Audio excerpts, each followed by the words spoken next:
Varm luft er let, og kold luft er tungt. Årsagen er, at varme giver bevægelse, så med varme spredes molekylerne.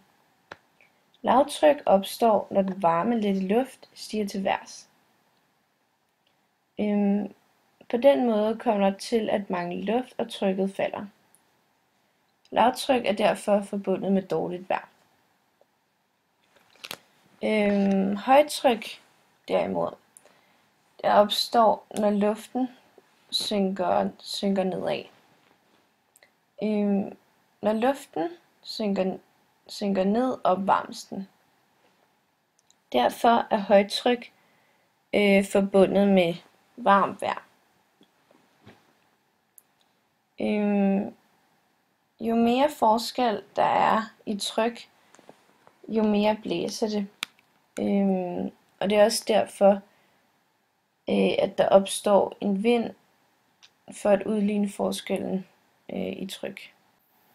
Som man også kan se her på billedet, så højtryk afkøles